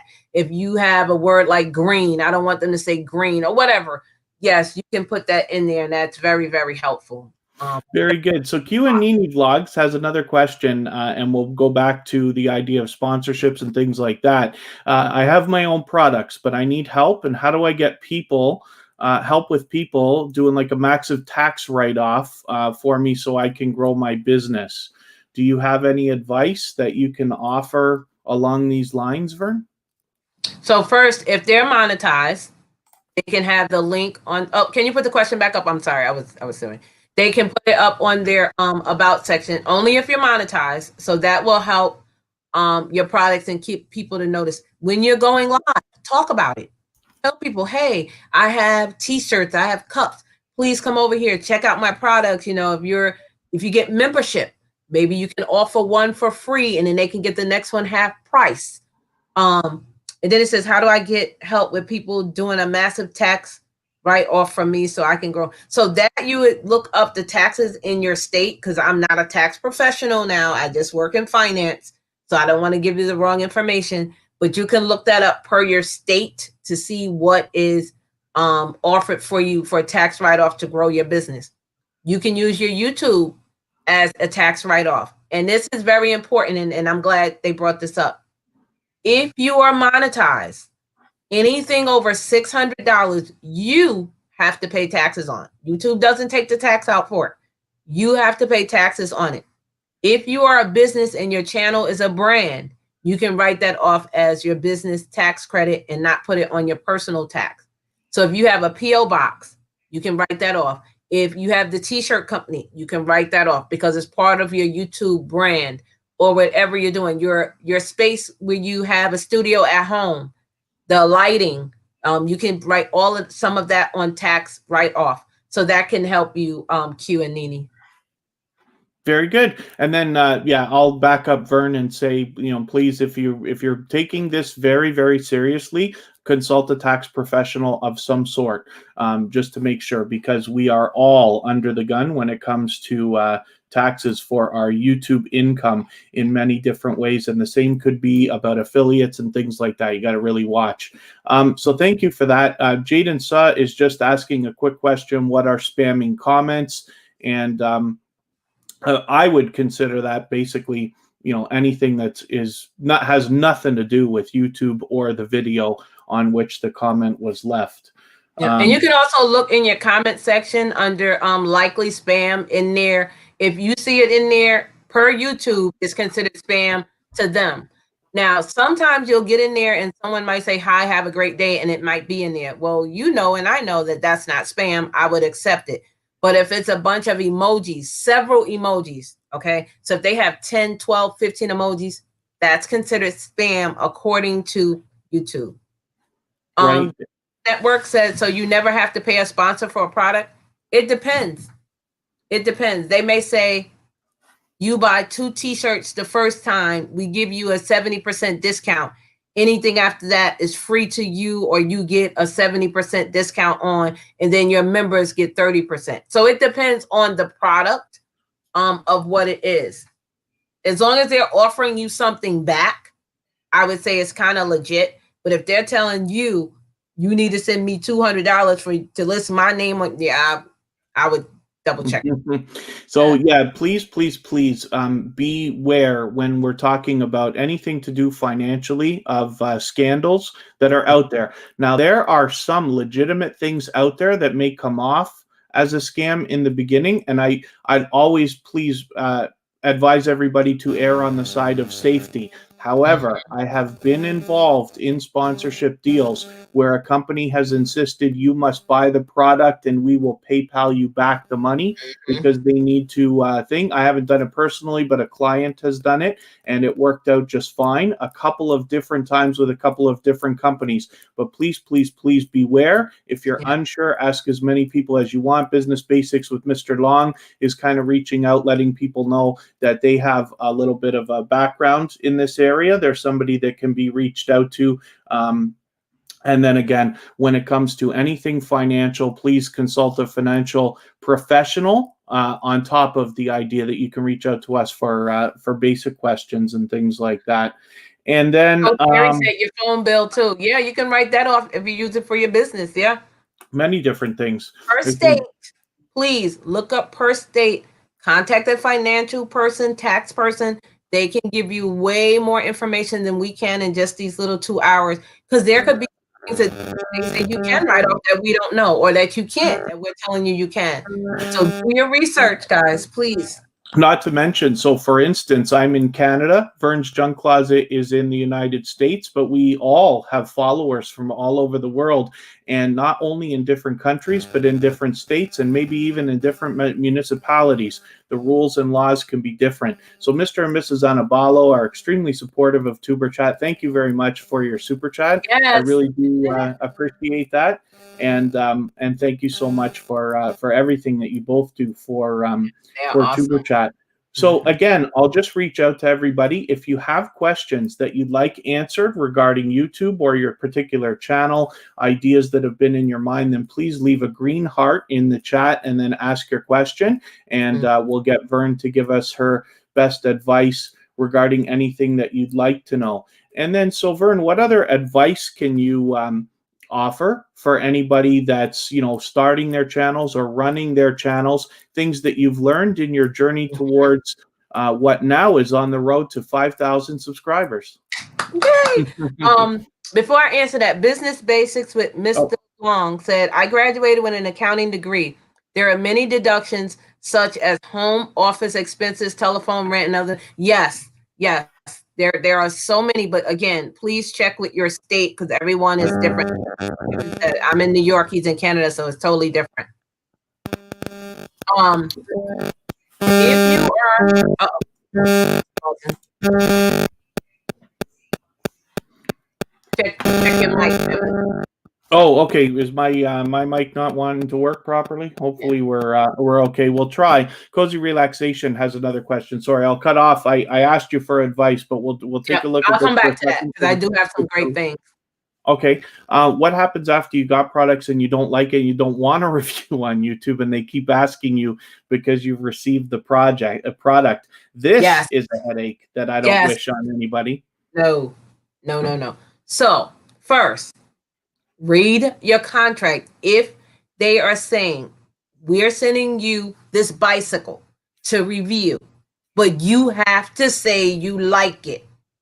That right there should be an idea, because if I don't like it, I'm not going to tell you I like it. And I say that because your viewers are looking at you. Your chatters trust what you say. So be honest when you're doing this, okay? Honest in a business format is very, very important. People look at a business honest, okay? So that's one. Two, they may say, okay, you did this YouTube video for 5 minutes. We don't like it. We need you to smile more, show more teeth. Can you go back and do it for another 8 minutes? Either you can add the 3 minutes on, or you have to do a new video. Are you willing to do that if they're only giving you $25? Like, make sure you're getting all this stuff up and writing in front before you sign your name on anything. Even though they have the product, they don't like it, they don't want to do a review, or they want to do a bad review, they could not pay you. That's one.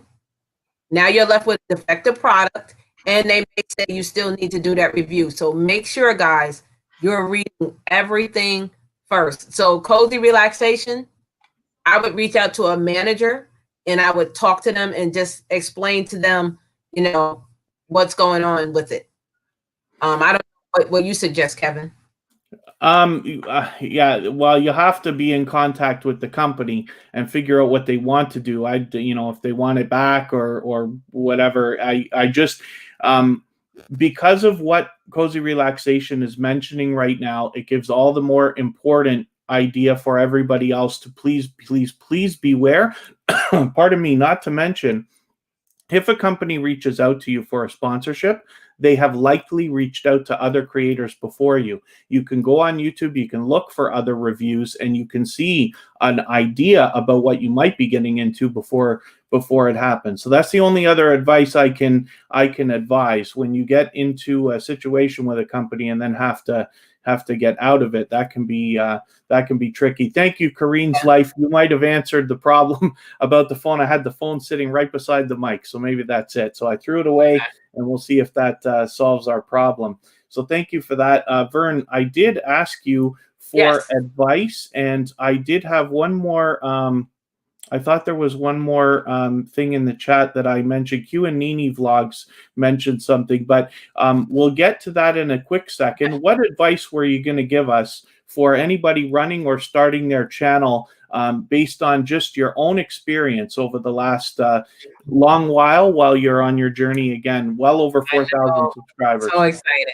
Like, I'm excited to be going to 5K, and it's only been a year. To me, that some people might say, oh, I should have been at 50,000 by now. Don't have any expectations. Go with the flow, okay?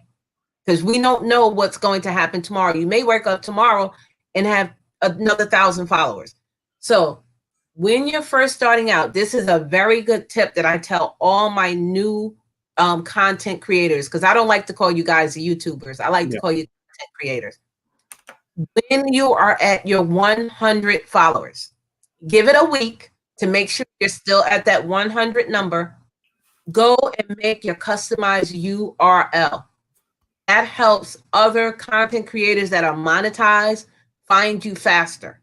I have a content creator that is almost at 2K, and it's so hard to find them in the search engine, even though they have almost 2K, because they don't have that little extra at the back of their URL. So that's one thing. Two, you have to reach out to other content creators. Again, go to their live stream, go to their videos, leave comments. For me, when you're leaving comments, Kevin K was here today. Wow, Kevin K's at my next video. Now I have you in my mind. Oh, wow, this person comes to videos a lot. Let me go watch his playlist. Let me go binge watch some of his videos. See how it works back and forth. Another thing, be creative and be unique to yourself. You don't always have to copy off someone else. I understand you get inspiration. That is amazing. But you don't have to do exactly what they do. If they put a video out today on cats, then you do one tomorrow on cats. Then tomorrow they do one, or Wednesday they do one on kangaroos. Then you do one on kangaroos. Like, don't be a copycat.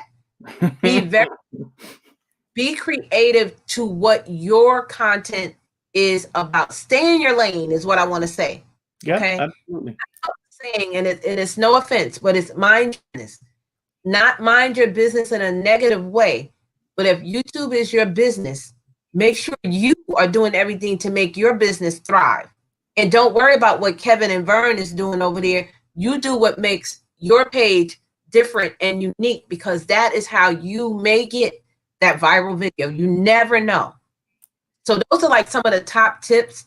Again, be creative, get your customized URL, and just make sure you are doing stuff that is conducive to your page, that you're proud of it. Because if you're not proud of it, what makes you think I'm going to be proud of it if you're putting out junk? True enough. So be creative in your content. True enough. So Q and Nini Vlogs is mentioning their impressions and views are down. So with not being able to look at their analytics or read why, what kind of advice can you offer to somebody who is kind of in the same boat without being able to get any detail? Because we just have the statement to go by right now. Okay, so the first thing, again, look at your analytics. Make sure you are paying attention to what video is doing good, what video is doing bad, and how you can change it to improve it. You can go back to your old videos, refresh your thumbnail. Look at your title. Is your title garbage? Make your title better and popping and more assertive. Is your banner out there that people look at it and say, wow, this is a nice banner. I want to watch this channel. Or is it all black with one word? Like, nobody's going to want to watch that. You have to draw in people's attention. People's attention span right now in 2020 is this long. So you have to put something out there that they're going to look and be like, wow. I'm sorry. Can you put Q&A's question? I'm going to have to go back to it. Yeah. Okay. And make sure that you are having descriptions in your videos, guys. That is so important. and hashtagging. When you have a good thumbnail, not all my thumbnails are popping and beautiful, but guess what? Some of the ones that I didn't really do anything on are the ones that I get 200 and 300 views, and I'm like, what? But the one that I worked on, oh, this video is going to be good. This thumbnail is it. I don't even get a lot on. So it's like this. So it's a give and take. But go back, refresh your old videos, your thumbnails, your descriptions, your titles, and pay attention to your analytics. And that's for Q and Nini. Thank you very much. I'm just going to add to it just because they did tag both of us in the question, but here's a nugget for everybody as well. When you're in your analytics, specifically when you go to the reach tab on the bottom right panel is going to tell you the search terms that you're being found for on a video that's already published and been out there. You might want to replace some of the tags that you've put in your video with some of the ones that are listed there. YouTube's telling you exactly how many people have found your video based on certain search terms that you may not have already thought about. So while Vern's saying, yes, go back and refresh your videos, that goes for title, thumbnail, description, and tags as well. So thank you for that. And then Classy Cookery has a new question for us. I love as well. that name. So does live streaming really help to grow watch hours? There's a lot of speculation out there, a lot of different answers you're going to get. My wish for everybody here at TuberChat is to share our knowledge the way that Vern is generously sharing with us right now so that we can all make the best decisions for our channels. And the best way is to maybe get out there and ask the question from a few different people that you respect so that you can make your own decisions. But what advice do you have then about live streaming and watch hours? Okay. For me, for my channel, when I did live streaming, it propelled my channel to a different level. Okay. So that's one thing. For me, again, you have to do what works good for your channel. For me, it worked. Right now, I'm doing a lot of premieres.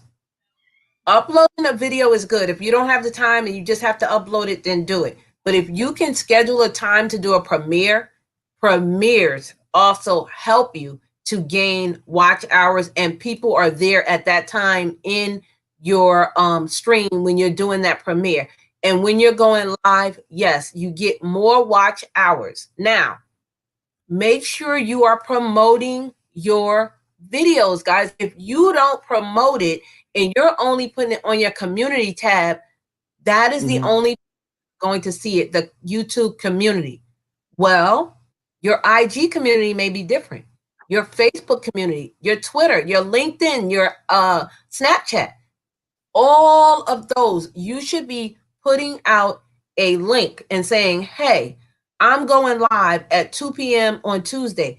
Come on, or I'm going live tonight at 5. You need to make sure you are promoting your own self on all of your social medias.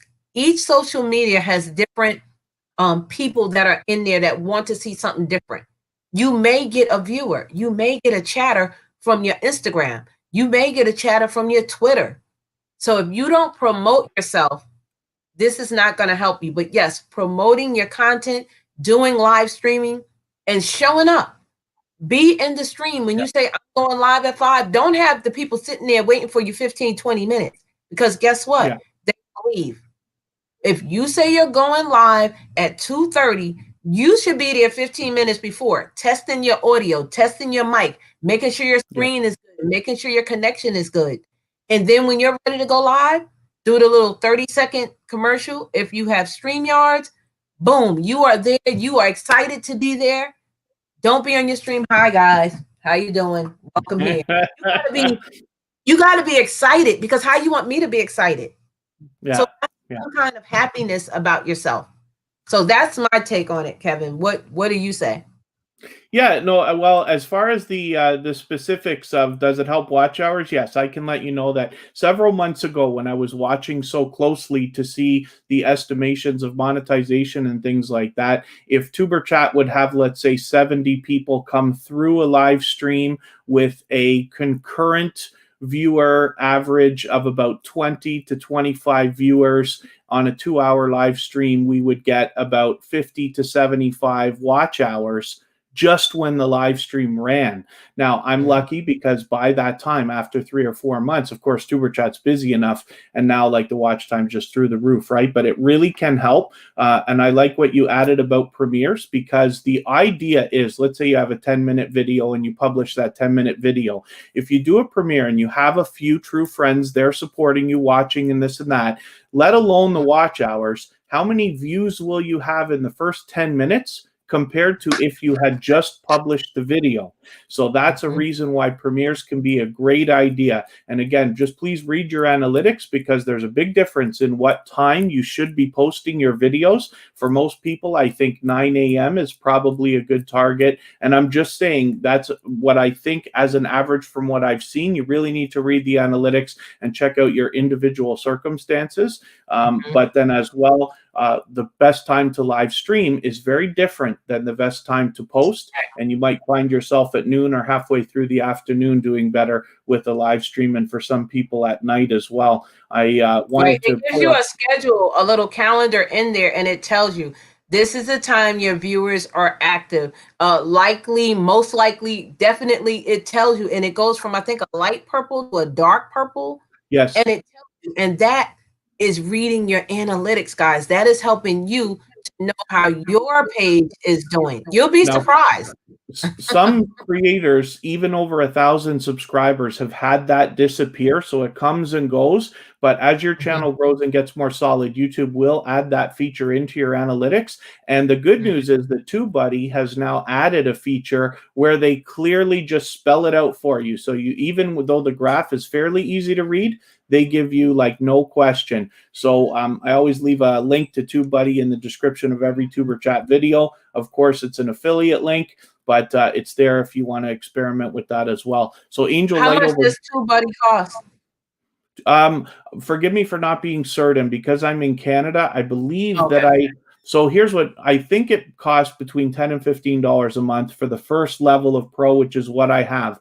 But once you get it, they will send you offers, and I believe it costs like $75 to just buy out the whole year or something like that. That's what I've done. But I absolutely use it, and anytime anybody's in tuberchat, I'm happy to go over it and do quick tutorials to show you how I specifically use TubeBuddy for the videos that I produce and put out there to try to get some activity happening. So thank you for mentioning that as well. And TubeBuddy is just a help for you guys, you know, because if you're not detailed in your screen, then TubeBuddy could help you. But if you're detailed and you are that content creator that is up on it, you know, you may not need TubeBuddy, but it is there to help you. So if you need help, by all means, test it out, try it out, and see how it works for you. Absolutely. And they offer enough on the free tier that you can get a feeling for whether you find that it's worth it before you have to worry about buying it or anything like that. And so thank you for that, Vern. I will take one more second to ask everybody if you have the ability to share the stream out, whether it's on your community tab, if you have one, or Facebook, Twitter, Instagram, or any other social network. Of course, we'll appreciate it. And if you haven't already, we'd love a thumbs up. It really does help the stream. And I know if you're on a phone, you have to turn the chat off to do it, but you don't lose your place, and it only takes a second. I really will appreciate that. Thank you, everybody, for joining us for episode number 100 of tuberchat. I'm so excited that we're here. I'm excited that Vern, a very dear friend, has decided to join us and share her knowledge. I wanted to do something very special, and it is the best thing that I could think of. So thank you very much, Vern, for coming. For anybody that wants to search her out, you will find Vern's Junk Closet is very easy to find on all social networks, but as well, her link to her channel is in our description and should be dropped by Nightbot in the chat every 15 minutes or so. So Angel Light Over Dark. And if you guys didn't, please wish Kevin a congratulations on Thank you. Thank you, everybody. Guys. Thank you for that. I'm excited. I'm excited. We have another question, and I should remind everybody. So if you have a question that you would like Vern to answer, then please drop a green heart in the chat along with your question, and that helps us identify it quickly when the chat's moving a little bit. beyond the scope of our normal. We have 82 thumbs up. Let's go for 100, guys. Share us out, thumbs us up. Let your friends know to come on over. Wow. I think we can do it today. Yeah, thank you. So Angel Light Over Darkness has a question. Is it too late to change your URL, Vern's Junk Closet? Okay. Do you happen to know about changing these things, if it can be done? Yeah, so one, Angel, if you have never changed it before and you're over your 100, you can do it. That option is always open. If you were at 300 followers and you changed it, unfortunately, you can only change it one time, and that's the first time. So if you already added it and you put ABC 1, 2, 3, you cannot go back and change it. And you can go into your main page. You have to bring your page up, go to your profile picture, not your analytics. When you click on your profile picture, it's going to give you a drop down of settings and all this stuff. You'll go in there and it'll tell you, and it'll say, hey, you can update your URL, or you already updated it. So you can only change your URL once, guys. So make sure you're picking something that is unique to you, that, you know, you don't have to remember it because it's always there, but just pick something that you'll understand why you did it. Perfect. That's great advice. So thank you for that. And yeah, you do have to take that seriously. So when you're getting ready, please follow Vern's advice. Take your time to think about what to use. And then what other advice can you give, especially to YouTubers who are under 1,000 subscribers? I talk all the time on TuberChat about the fact that we are aiming to help channels with less than 10,000. And that is always going to be the goal for TuberChat. When we find creators that have started to surpass the 10,000 mark and move on towards 100,000, my first client is going to hit 10,000 any day now. And when we get to that point, I'll consider opening a second channel so that we can give different advice, because there are far different fish to fry when it comes to that side of the fence. But in the meantime, let's talk specifically about the idea of somebody starting with their 1,000 and aiming towards getting monetized with their 4,000 watch hours. What advice can you give to creators at levels between 100 and 900 subscribers? Okay. So first, please, guys, this is so important. I've always talked about this. Be careful when you're adding music from a third-party source. It doesn't matter if you're adding it from an editing app or your cell phone. When you come to YouTube, when you upload it to YouTube, there are special icons that you can put your video in private. When you upload it in private, those icons will review that video beforehand and let you know, hey, this video is going to be copyrighted or a copy strike. Now, you don't want a strike. Okay. is the worst. A strike is, you may be able to take it down or you may not. A strike is the person's music that you use may say, no, I want this channel taken down. Other things, if you're using other people's videos, they have to give you permission. Okay, so a strike is bad. If you get a claim, you do have options. You have 3 options of changing a copyright claim. You can either delete the entire video, which if you're a content creator, you don't want to do that. Delete the music that you put in there and don't have any music, or you can change the music out. Say the music was in the video for 12 minutes. You can take that out and add 12 minutes of YouTube music. So even though you're getting a copyright claim, copyright claim, you can have the options of changing it, but you don't want to get too many claims. Like, you don't want to get more than 3 claims in 1 month, because now YouTube is going to be looking at you side eye like, wait a minute, you're doing this on purpose. We already told you not to do this. So they're tapping your hand. So after so many taps, you know, there's an option that they may suspend you, which is, I think the first one is 60 days. The next one is 90 days. And then the third one, they can take your entire channel and remove all your videos. And we've seen that done. I'm sorry. And we've seen that done. We've seen a monetized channel disappear from one of our friends, as a matter of fact. Yes. So be careful with music and using other people's videos. So a lot of people think, oh, well, Vern or Kevin had music, I'm going to use it. But you don't know how we got that music. You don't know if it was our own music. You don't know if we have contract with that person that has the music. Maybe we wrote the song. You don't know. So don't just assume, oh, they use that music, I can use it too. Okay. Even YouTube music, they have a thing in there where you have to say, what's the attribution? Yes. Be careful with music and using other people's videos. That's the first thing I want to say as a new YouTuber.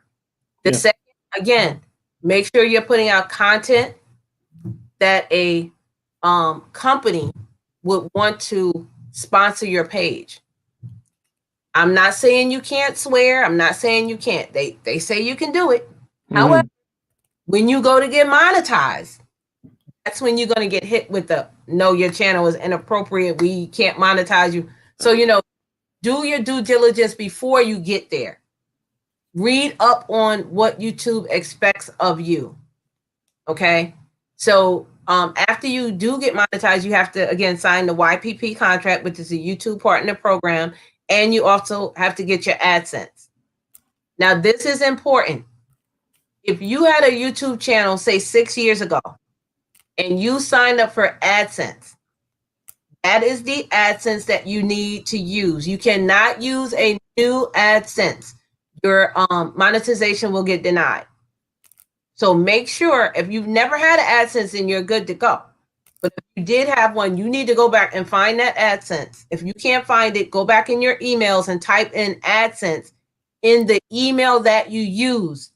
So if you used a different email years ago, you're either going to have to try and find that, or you can contact AdSense. There's a phone number and an email. You guys can Google it, and they will help you out and say, yes, this is your number. It's still valid, or no, it's not valid, or whatever.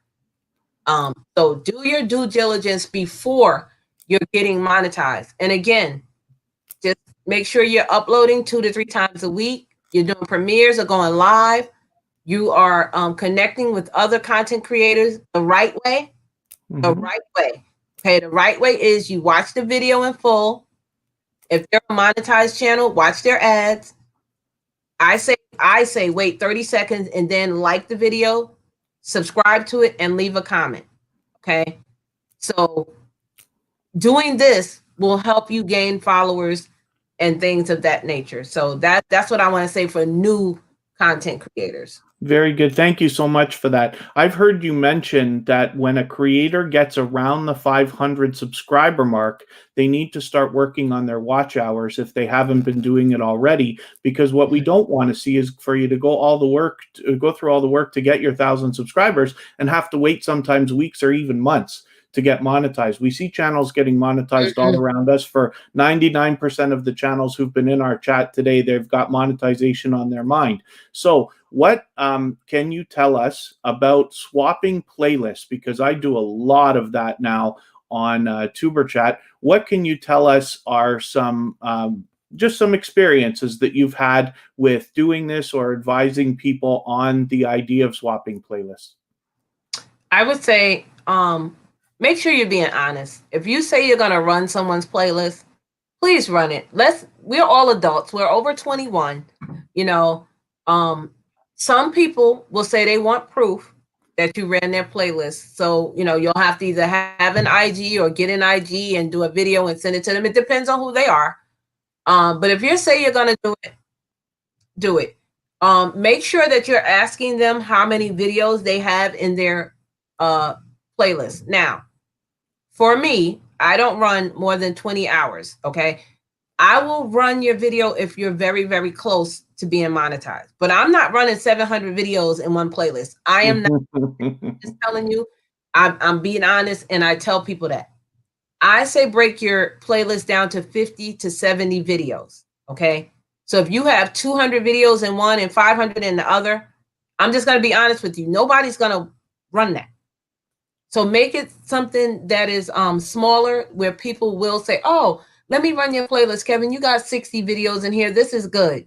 You have to be honest. And if you're not going to run it, don't run it. Just tell them. Because I tell people up front, I don't mind running you. But if you have more than 100, I'm not running it. Because I want to be able to run a lot of people. I'd rather run 20 people with less videos than to run one person with 500 videos. Do you understand what I'm saying? Makes sense, of course. Everybody a chance. And that's how I do it. So that's how I playlist, but Kevin is awesome, guys. Reach out to him, you know, with the playlist buddies, because we want everyone to win. We want everyone. Absolutely, yes. I really do. Yeah. Thank you for that. So Cozy Relaxation has something. Vern and I have talked about this offline, as a matter of fact. So there are some live stream watchers, over 400, but likes about 10. Do you think they are paid watchers?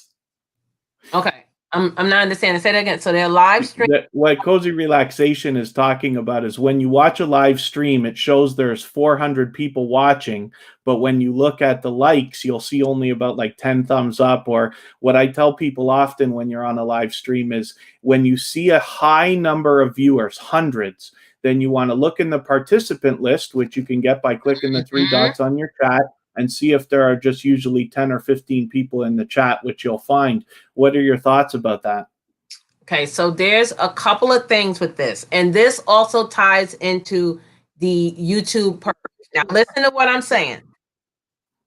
If you have a live stream and say you have 20,000 followers, but you go in that live stream and they only have 12 people, literally 12 people per the participation list, okay? But it says they have 2,000 watching. That right there should be to you. Not so much that it's the host. It doesn't mean it's the host. It could be trolls that are in the stream, okay, that have several accounts, or bots, as we like to call them, okay? Fake accounts, paid accounts. Therefore, once that live stream is over, yes, it may say 3,000 viewers, but when you go back to it in a day, you'll see it says 12 thumbs up. Okay, so right there is tell you that something wasn't right, because once you're closed and YouTube goes back and reviews that video, oh, they're going to take out all those fake views, those fake accounts. They're going to take all that out. So it doesn't matter how many you have at the time that you're watching. It goes back and it removes those fake accounts. And this is why you see people with all that. And yes, some of them could be paid through the host. People buy fake accounts. I'm not saying host, but there is. But you can also see it could be fake accounts, period. Maybe the host doesn't know about it. Yep. Or things of that nature. So what's your opinion on it? So yeah, there's robots out there. There's services where you can buy that stuff, and people use it very maliciously. You must beware. People use it to attack other channels. You can buy thumbs down. You can buy thumbs up. You can buy viewers. You could buy premiere watchers. You could buy all kinds of stuff, including subscribers.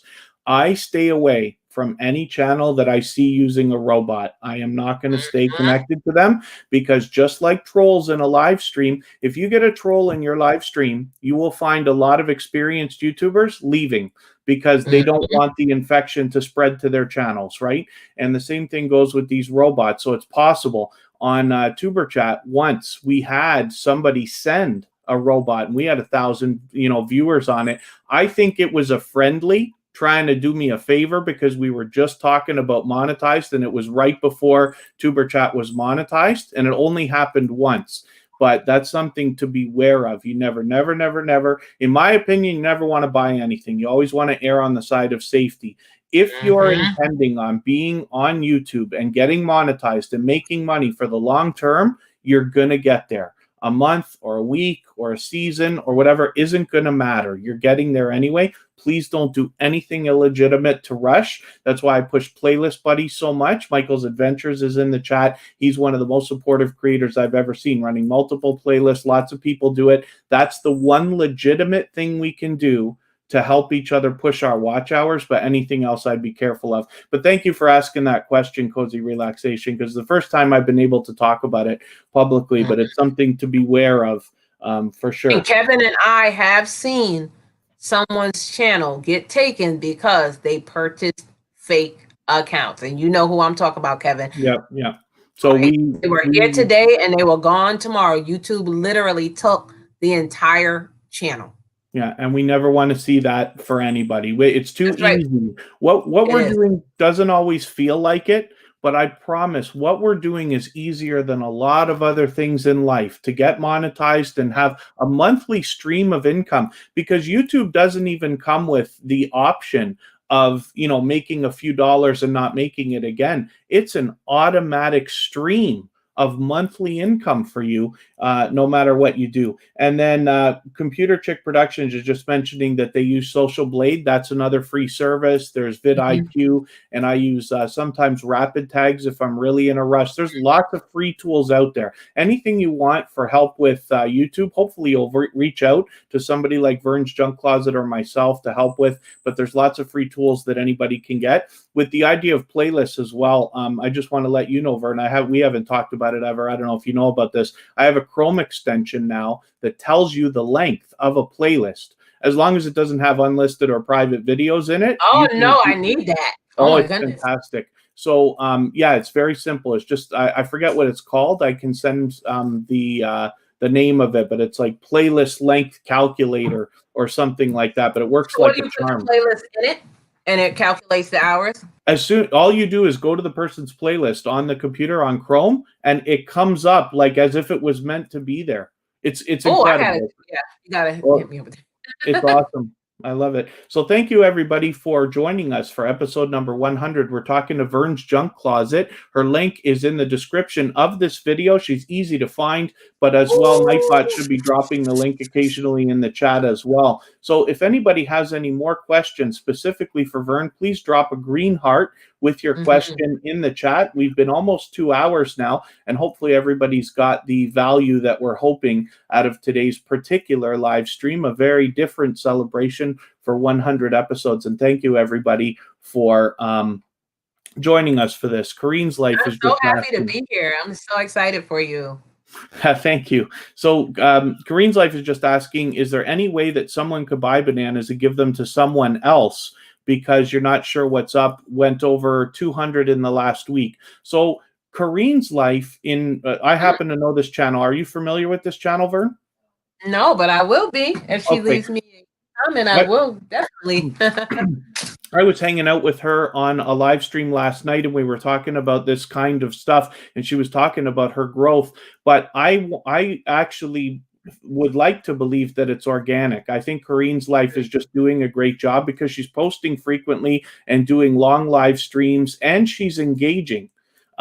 So as a creator, she's a dynamic creator that is enjoyable to hang out with, and she's very attentive of her chat. She does a better job than I do of keeping up and keeping everybody engaged in the chat, but I've been able to hang out with her a couple times. So I'm guessing that in Kareen's Life, it is organic growth. You're just doing well, but that's only a guess. But it is possible for somebody to buy bananas and views and everything else and send it to somebody else. And the reason why YouTube can't stop it is because they can't prove who bought it. That's the biggest problem. Because I said, how can this be possible? How can they be doing this? But YouTube can't punish you if you haven't been charged with the crime. And unfortunately, that's the case with some of this stuff. I have another good tip for new content creators. I would love to hear it. Yeah. Please do double verification on your YouTube channel, on your IG, on your Facebook. There are some trolls that can hack your account. Okay. And what I don't understand is when they hack it, what do they do? Because all they do is get on there and act as you and maybe be inappropriate, but they don't really do anything to your channel. But that is just a hassle to know, wait a minute, somebody has my name or whatever. Make sure you're doing a double verification. It's very simple to do. Google it or look it up and it'll tell you exactly what to do. It's not that hard. So please make sure. That's something I really want to point out to new content creators. Absolutely, yes. It's, that's YouTube's way of telling you. They're telling you right now that if you lose your channel because somebody hacks it, they are not going to help you. Now, I'm not saying they're not going to. I'm saying that's what I see in the fact that they even make that available. If you don't lock your front door at night, it's not the insurance company's fault that you got robbed. And that's unfortunately the way that seems to look. And then, Computer Chick Productions. Sorry, they say said, Computer Chick Productions says, to everyone, I have been on YouTube since 2006. No, I am not monetized, but just create content that is useful. Oh, I will check you out, Computer Chick. Yeah, and that's Is there a fine. reason why you don't want to be monetized? Yeah, monetization doesn't have to be for everybody. It's not Right. absolutely necessary. And they also say they've seen many, many years of purges. So Oh yeah. that's interesting too, because we've all been going through Oh a yeah. lot of headaches for the last 2 months. It usually comes on about 4 times a year, like every quarter or something like that, and they'll go through. And again, that's YouTube's way of cleaning their search engine, which is YouTube, because there are people on there that are buying fake account, fake views, and that's like if YouTube's a company and you have these fake accounts, so they're paying you out of their pocket. Of course, they're a business. They don't want that to happen. So yes, they go through, they take those fake accounts away, and you should be happy that they're doing that because now you have genuine followers at your page and not just people that are there that are just slowing you down. So that to me, I don't mind it. Yeah. So Kareen's life, I'm just concerned. So her she's talking about the idea. So growing and losing, pardon me, if you're gaining like let's say robot or fake followers in any way and YouTube takes them, I wouldn't even be worried about it. It's terrible to hit 700 and have to go back down to 600, but your channel shouldn't be in jeopardy. The other thing you could do is really look at your analytics. Look for anything in there. Have any of your videos taken off? There are things that can happen that can launch your video. Like, for instance, I have a song on my personal channel. I've made it unlisted now because it really has nothing to do with me, but it's something I put up as a Christmas song, and it got picked up by a blogger. They added it into a top 10 list, and I got 2,500 views within like a week, and I couldn't believe it. I had to go through the analytics, or I never would have known. You might be able to go through your analytics and find something that correlates. Look at your subscribers particularly and see if you see huge spikes. Did you get 100 all in a moment, like all within 1 hour, or are they at least spread out? And look at your most viewed video too to see if there's a difference. Someone says she went live. Now, when you go live, you're in a different zone, okay, than just uploading videos. Now, when you're live, every one of your followers, I don't know how many she has. I'm just going to go with 1,500. I'll say 800. If you have 800 followers, that's 800 people that are looking at you. Now, they share you out. That's 1,600. And then they share you out.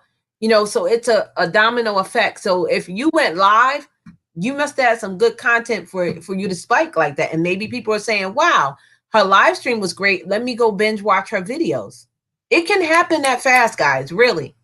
Yeah, anything can happen to everybody. We're always gonna, as we go on, we're gonna hear more and more stories about luck, playing a part in some of the stuff. If we just keep doing what we're supposed to be doing and give our channels a solid and strong foundation, then eventually luck comes by everybody and it will be your turn. So Computer Chick Productions, that's another perfect example. Yes, you did a video. It got picked up by the Washington Post, which is great news. So Vern, I think we're going to look at slowing down now. If anybody has any more questions, please ask them with a green heart in the chat. Is there any parting advice that you'd like to give anybody, something that we haven't covered yet that you'd like all of our, the tuberchat community to know? Sure. A Computer Chick said, I've seen many rush to get monetized and their channel struggle because of the lack of views. Yes, because once they get monetized, they stop going live, they stop uploading. So any of that is possible to happen. Yeah. So parting words, just remember why you started your channel. Enjoy it. Take your time and be okay where you are at. If you're only at 500, be okay with that. Don't worry about the person that's at 700. You don't know what they did to get to 700. Make sure you are having your page either reviewed by someone that has more content or more followers than you, like me or Kevin, and maybe we can help give you a little tip that can help increase your views or grow your channel more. Like maybe your banner needs to be updated. You need to add your playlist on your sections of your main page. If you guys don't have short trailer videos, inner, in, and outer videos, You need to have a short trailer so when your new followers come, they can look at that video, leave a comment, and for your regular followers. So you need to have an intro and an outro video. And then on your about section, make sure you're adding your social media links, your PayPal, your Venmo, your Cash App, your PO box. Make sure you're adding when you go live, when you upload. Okay, all these things, because if businesses are going to reach out to you, they need to know how to contact you. If you don't feel comfortable putting your social media, that's fine. Just know that if you are wanting more and you're putting less, that's what you're going to get. So sometimes we have to put ourselves out there if this is what you want, if this is a goal of yours. So don't be afraid. Go for it. I wish you all the best of luck and thriving in your YouTube channel, because you can do it. You have myself, you have Kevin here to help you. I'm very open. You can always reach out to me if you have any questions on YouTube. Motivation, inspiration, education, encouragement. I am here for you. So please know I'm more than just your YT cheerleader friend. Like, I'm serious though. I really want everybody to achieve their goals. This is the reason why I was drawn to Vern's Junk Closet when a year ago I started my journey through the small YouTuber community, as we call it. We only use that term because it's so unbelievably popular. If I had named tuberchat something like Content Creator Network, nobody would show up. So Vern, thank you so much. Everybody can reach out to her. She's very easy to find on social networks. And then as well, her link to her YouTube channel is in our description. It's been dropped by Nightbot, as you can see just a moment ago. And I hope everybody will subscribe, first of all, to Vern's Junk Closet, not to mention her second channel, the VMac Show, where we get a little more in-depth look at the real Vern behind Vern's Junk Closet, a little more fun and a bit different than what she's got on her first channel. So thank you, Vern, so much for joining me for this very special occasion. 100 episodes, and I can't think of a better way than to have spent it with you. So thank you very much, and thank you for sharing with the TuberChat community. For everybody that's joined us, thank you so much for coming in. Thank you for the kind words. Yes. Thank you for continuing to support so that we could get to this place. And we'll be back tomorrow with another episode, number 101, featuring Kid Wonders Gaming and Live Stream. So we'll look forward to seeing everybody then.